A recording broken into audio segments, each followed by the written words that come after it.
Hello and welcome to A Cup of Conversation on BRT TV. My name is Jan Ghazi and I'm back in the studios again with another great guest. And this time we have art on the agenda because we're talking with a graphic designer. His name is Mark Burton and he's been here on the island for many, many years. He's got a great story to tell and we'll be looking at some of his artwork on the show. So sit back and relax and enjoy the programme. First of all, Mark, welcome to the programme. Thanks for coming today. Cheers, no worries. We met not so long ago at the Geek Fest, and I know that you have been here for many years, but that was a refreshment for us to come together again and to chat. And since then, we've met each other a couple of times. That's what happens, isn't it, I suppose, when you don't see somebody for years, and then you see them 2 or 3. Like a bus, yeah. Like a bus. So let's find out more about yourself. You're from originally England. Yeah. Where from? Yeah, I'm from the Midlands. Well, my family's from Midlands. A place called Sutton-in-Ashfield in Nottinghamshire. But I moved around a lot because my dad was in the RAF, so I wasn't actually born there. I was born down in Ely, in a military hospital, and then sort of moved from base camp to base camp. All right. Until he was a bit older, yeah. So you're from everywhere then? Yeah, kind of. International. Started off early, moving around, yeah. How long have you been here on the island? Because I know you have a long history with the island. Yeah. I mean, I came here originally on holiday, I think like 94, 93, something like that, for a couple of weeks. Again, with my dad, because he was in the forces, it was a sort of natural place for him to go and visit. And then they came retired out here, and I followed them out in 1997. And I haven't left. So from 97, so not long after I arrived, I actually arrived on the island in 94. Really? So we have a similar introduction to the island in that way. Yeah. So your mum and dad came out to retire here, and then you followed them. Yeah. But you have a great background in art, and especially in graphic design. So you actually graduated from university in graphic design, is that right? Yeah, well, college, actually. In college, It was the same sort of courses that they do. I mean, it's all kind of homogenous now, but did graphic design. Probably wasn't my best idea. At the time I thought it was a great one, but no. I went into college, did the sort of first year, sort of learning the general art and design, and then you sort of make your decision as to what you did then. And that was sort of back in the early 90s, where graphic design was kind of a new thing. Computers really hadn't taken off. Yeah. It was still quite traditional back then, where you, with the letter set books and you hand drawing everything out. Yeah. So sort of when I went into it, and by the time I sort of left 3 years later, I mean, everywhere had Apple Macintoshes and everybody was a graphic designer. So pretty much nobody wanted, nobody could get a job back in those days, It was. I can't believe that, because I think that you're a very talented artist. Yeah. Forget the graphic design side, which is obviously important. Things, really. But you are a great artist, and throughout the at one point in the interview, we'll be showing some of your work. But I want to say that when we met at the Geek Fest recently in Guinea, you were there actually drawing. For the people who were wandering around, you had your own stand there, and I picked this up, which you signed for me very kindly on the spot. Brilliant. At that moment. Obviously, just this displays how talented you are. Thanks. We know that Joker is very popular at the moment because of the film that recently came out, and so that was the main thing that caught my attention. Have you always been an artist, as in sketching and drawing fantasy figures and things? Is that your main interest? I mean, when did you start really getting involved with things like this? Well, I've always had a love for fantasy. I mean, my big brother at the time was, he was 9 years older than me, and so he was into it. So I kind of naturally got led into it, and I always loved it. But the sketching side, the drawing side, it's always something that I noticed. People noticed that I was good at it when I was probably about 6 years old. It's something that young. Yeah. I mean, you were good at. I remember being at school in Gibraltar. Actually, we were stationed over there, and it's one of my earliest memories of all the other kids sort of drawing stick figures when we had to do costumes or whatever. I think we was doing some historical, and they were doing all stick figures, and I was actually drawing like the faces and the arms, and it's still not like that sort of thing, but it was still more like a sort of what a 10-year-old would draw rather than a 6-year-old would draw. So I mean, I've always been aware that it was you know. You had that artistic ability. Yeah. Fantastic. Yeah. Then you went to, as you said, you went to, you know, college, you did graphic design, although you say you might regret that because of the fact there's so many graphic designers out there. Yeah. When you came to Cyprus, what happened then? What did you do when you came out here? Well, I came out to Cyprus really just as a break, help out my mother and father because they had a little cafe. When they retired over here, they sort of, you know, emigrated and finished their main jobs and come over here. And I was helping them out with the running of the cafe and restaurant. And I was just doing, actually I started doing a lot of commissions then at the cafe. Obviously it's a big social place that people met up, especially a lot with the English expats. And I did get a little bit of a name for myself, you know, because there wasn't so many people here at the time that were doing art. You know, people wanted commissions, then they tended to come to me. Yeah. You know, I think, I always kept doing the artwork side of things, but I also kept on doing the graphic design side of things as well. I actually worked for a design company, which my friend set up over here at Iden Westlake. He was, and we started a little company. I mean, it's his company, but it was me and him shared the work. Did that for a few years. You know, but then we got really busy doing other things, doing property management. It was a big thing, you know, with the big building boom went off. So, you know, we sort of took the work, you know, where it would be more profitable. I mean, the art side thing was okay, but you don't really make a great deal of money at it. You'd be surprised at just, you know, when you work it out per hour how much you make, I'll probably be better off working in a shop, you know. Well, I mean, how long do you spend most of the time on your art a day? Because I mean, I saw you at a recent bazaar, Christmas bazaar, charity bazaar, and you were DJing there. You sat with the music, and you were sitting. Obviously, as the music was playing, you didn't really have much to do, and you were sitting there sketching. So, how long do you spend on your art every day? Well, that's the thing. I wish I could do it every day. Yeah, and you don't. But you don't, because it's having those sort of moments of calm, and when you're away from people, those are the ideal moments. But it's not always so easy to get them. So when I do get them, I tend to maximise the most out of it. So I may go for 4 or 5 days where I'm not really doing anything at all, and then I'll have a session for like 6-7 hours at the weekend. Maybe even more, doing it. So probably about 7-8 hours a week, but all sort of clumped together. But when you have the time, you sit there and you sketch. Because I mean, like I said, I was amazed that you were sitting there and you just had a little pad out and you were just sketching away, and drawing away. So it's good that you can do that, and you enjoy doing it. Yeah. You mentioned commissions. Yeah. So when you were, you know, and the business, the cafe and the restaurant was actually in Ozanko, wasn't it? Yeah, yeah. Where you are based now, still, yeah. Yep, I still live in Ozanko. Right. So what? Obviously, back then, they weren't commissioning you to draw fantasy figures, were they? Or what was your commission? Because I mean, you are a very good artist. It isn't just this that I've got. And as I said, we are showing your work as we're speaking. Yeah. But what was your sort of like? What were you commissioned for? Mostly, it was pet portraits. Yeah. It's usually dead ones.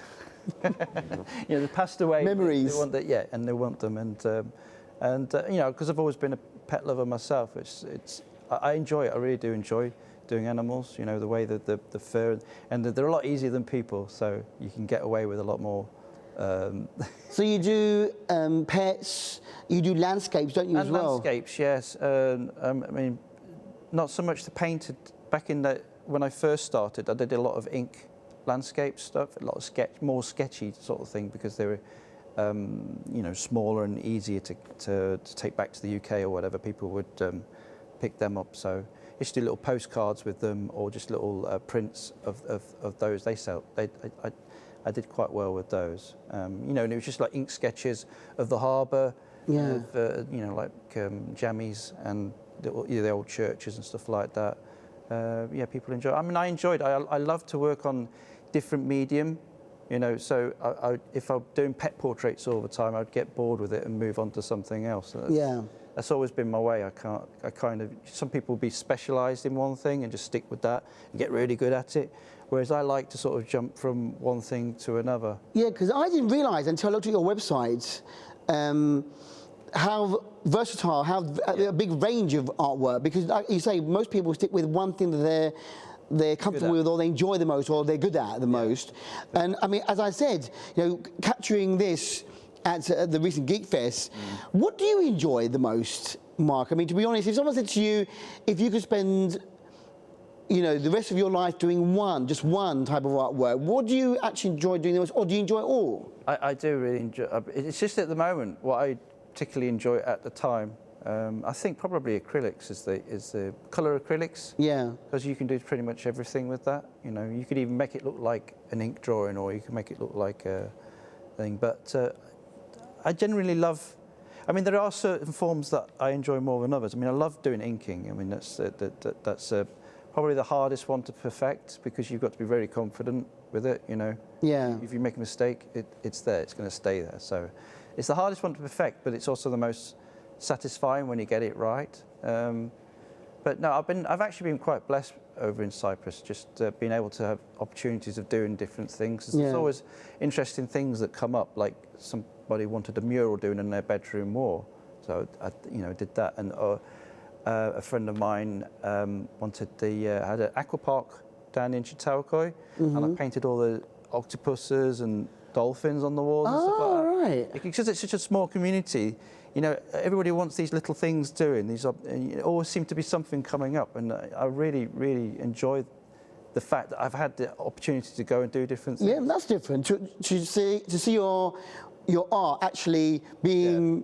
used in that way. Yeah. And I get people all the time going, "Oh, you did the dolphins, you know, the octopuses at and it's." I wouldn't know that. See, I'm glad that people appreciate it. Yeah, no, it's very good. I mean, and as you say, quite versatile, isn't it? One minute you're doing a little small sketch like this, and then you're painting a wall, or you're doing an aqua park. You know, I don't know what I'm doing sometimes. It's quite weird how you expect to be doing like a normal job next week, and then I'm on somebody's roof painting a football or something on a satellite dish, which I've done that as well.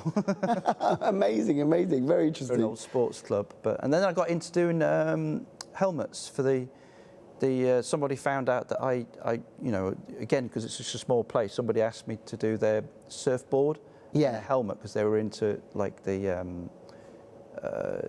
off-road biking and stuff like that. Yeah, obviously surfing. So I've never done that before, so I did that. Took me ages, but I was quite happy with how it went. And then word got round, and the people who were doing, because the go-karting was quite big about 8-10 years ago.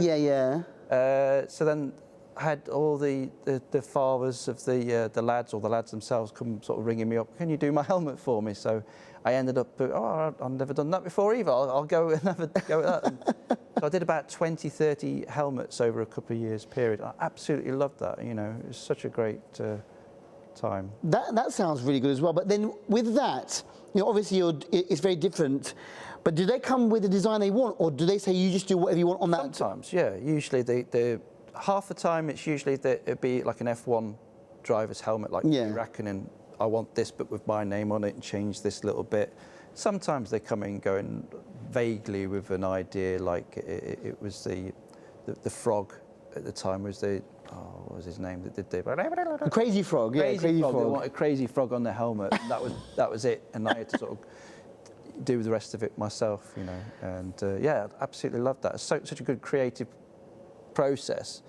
Also, you get a sort of three-dimensional object out of it, and that's even more sort of rewarding in some ways than having a little 2D picture. You've got an actual thing that someone's using, you know, and to see them out on the track, you know, racing away with it. That must be very, you know, satisfying, fulfilling as an artist to be able to say, well, you know, I did that, and people are seeing it. You know, there's one thing where you've got one picture hanging on a wall in someone's house, but to actually have something that's, you know, out there in the public eye, that's pretty good. And I said to you, you know, off air before, that I think you should have an exhibition, but you said that you never actually...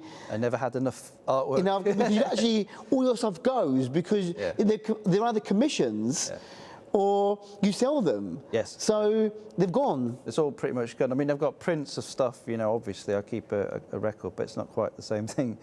Or I have stuff that's for myself, but I have been, over the last sort of 2-3 years, been building up a portfolio. I have got about 15 pieces of landscapes and stuff that I hope to do an exhibition. But again, I mean, I don't have for sale signs or anything like that. They're in my office, but people occasionally do buy them. So I sort of make 4 and sell 2. So I'm really slowly getting it together. But I hope to do it next year, get enough together to do an exhibition, you know.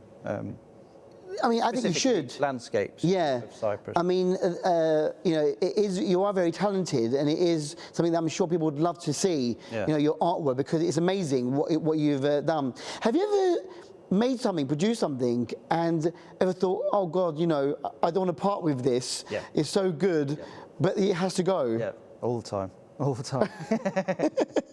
All the time, yeah. I mean, you can't say no. And someone, I mean, like when I had my originals at the Geek Fest, and people going, how much is that?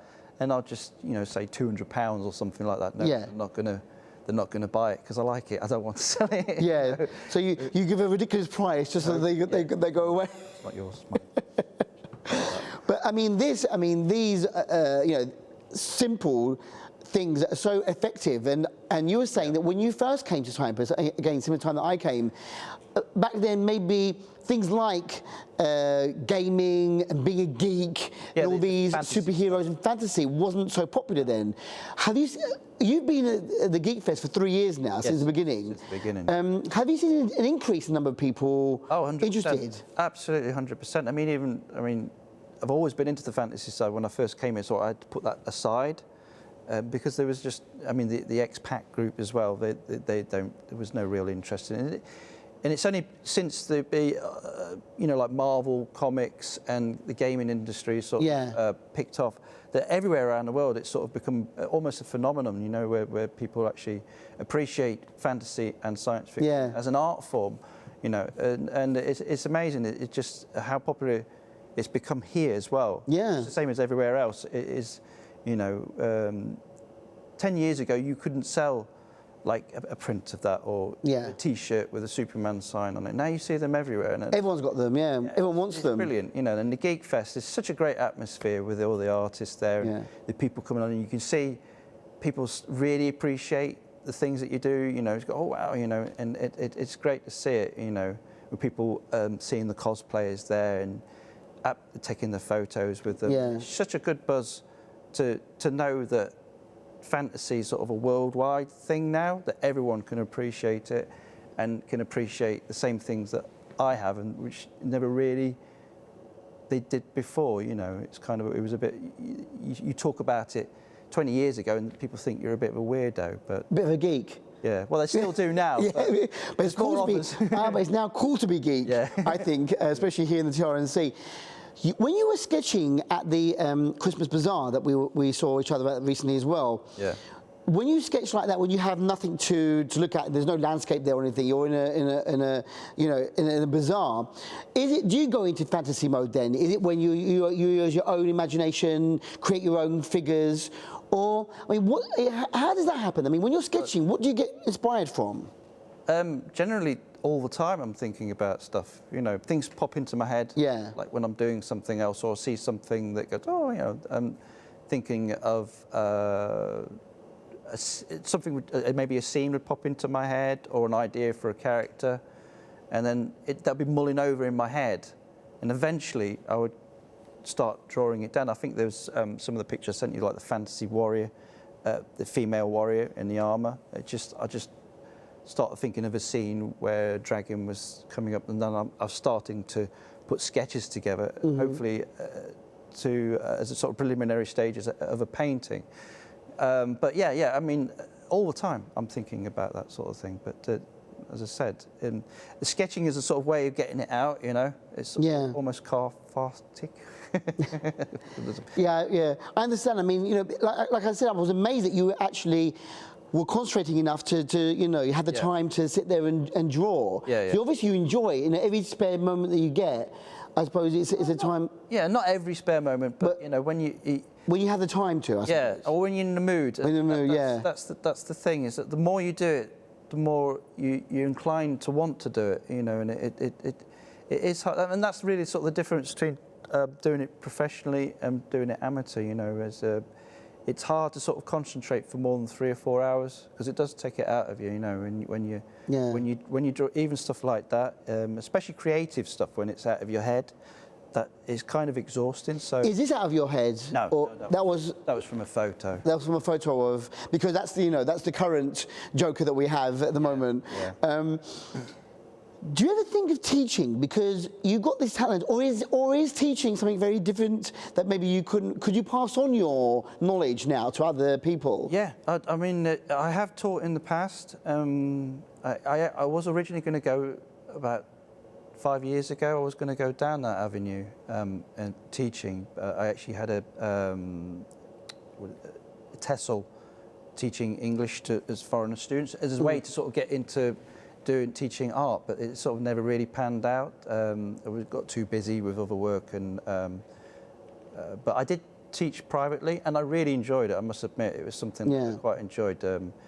Seeing the difference between when you start with the students, and then how the creative difference and the actual skill sort of grows, and it's just by teaching the fundamentals, and that's something that I really quite passionate about, you know, learning the actual fundamentals and the debate. People tend to, you see, like the amateurs especially, where they sort of dive in and do these big paintings without really practicing, because that's the thing, you need to practice all the time, and you need to do things in the right way, you know, and it's, I think, proper teaching can make a really good artist, you know, whereas I do appreciate seeing somebody sort of go from being a kind of average artist to a great artist, and if I can make that happen, it's quite fulfilling, you know.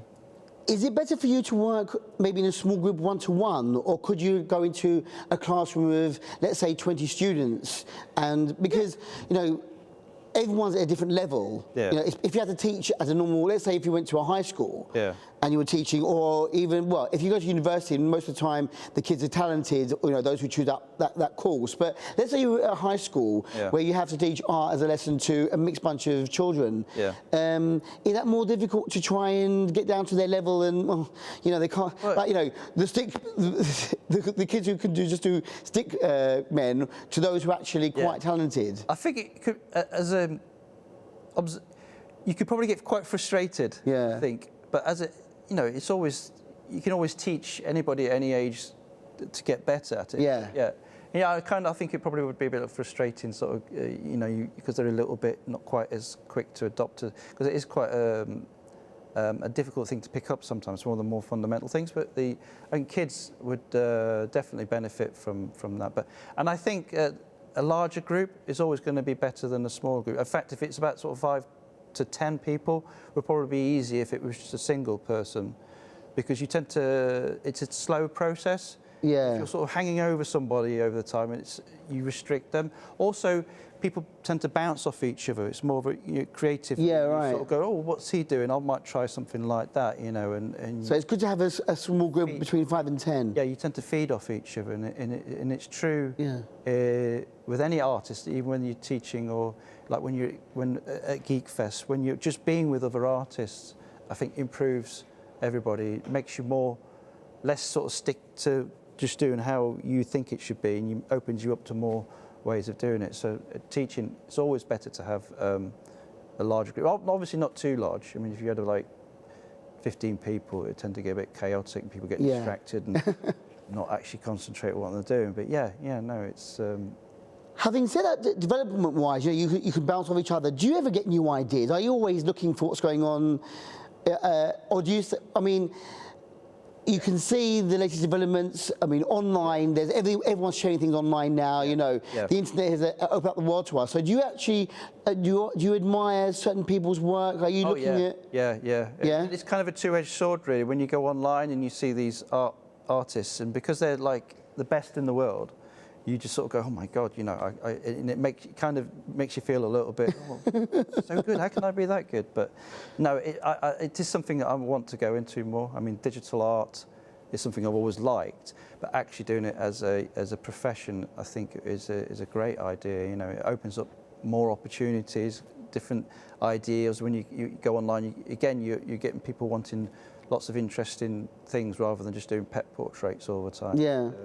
Yeah, once you get a name for yourself online, it's like anything else. You can get a following. You can actually do quite well at. I think I could do quite well at that.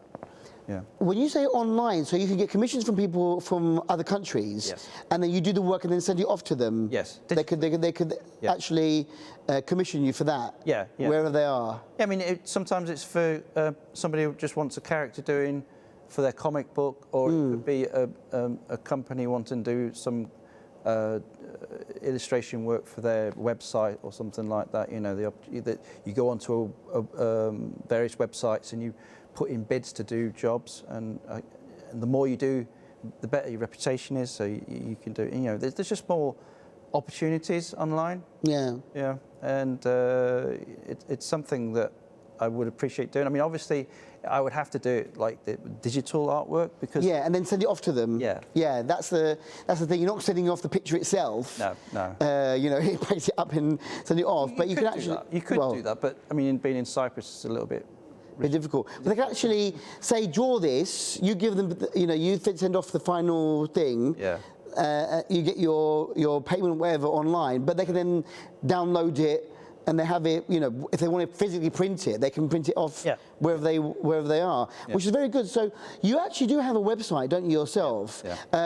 So if people want to see more of what you do, what is the actual website that you are under? It's markburtonart.com. Mark Burton. All one. Art.com with a K. And so you can, people can see your artwork. Yeah, my portfolio is on there, but not everything, of course, because there's They can navigate around and see. You know, you got. I suppose it's in different categories like landscapes or portraits or pets, fantasy. Yeah. So they can navigate around your website. Yeah, and then contact me through that if anybody's really interested. And I'm open to anything really. It's more interesting, more bizarre it is, probably the more. You know, interesting it would be for me. But I'm on Facebook as well, which is the link will be on the website. So if you want to go through and look through there as well. What about Instagram? Are you on Instagram? I am on Instagram. I just started on that. I'm a little bit behind the curve on that one. I was about to say, because Instagram is actually the place where all the the visual stuff is there, isn't it? So I'm sure you'll probably get more followers on Instagram. You need to push yourself out there, but. You're very, very talented, and I want to say thank you very much for coming into the studio today to share your work with us. And people can commission you. Maybe we're coming up to the festive season, New Year. Maybe if you want something special, before we end, if somebody wanted to commission you for, let's say, portrait or pet portrait or landscape, something, how long do they need to give you to complete? I mean, if it's urgent, time's great. I could do it in a day. I mean, if it was something not too complicated. But really? Yeah. I mean, I'd spend the whole day doing it, but obviously it wouldn't be a full finish. But normally it's like 3 or 4 days. Right. Depending on whether I haven't got anything else on at the time. Obviously, right. But yeah. Okay, that's good to know. So it's not too late to commission Mark, and go to his website. That's markburtonart.com. Yeah. On the internet, and again he's on Facebook and newly on Instagram, but it's great that we caught up with each other again, and hopefully I'm sure we'll see each other at future events around the island. Hopefully. But thank you very much for coming in today, Mark, and good luck with all that you do in the future. Yeah, thanks a lot, man. You're more than welcome. And with that, we've come to the end of this interesting chat with Mark Burton. Hope you enjoyed it as well. See you next week for another cup of conversation here on BRT. Take care, bye-bye.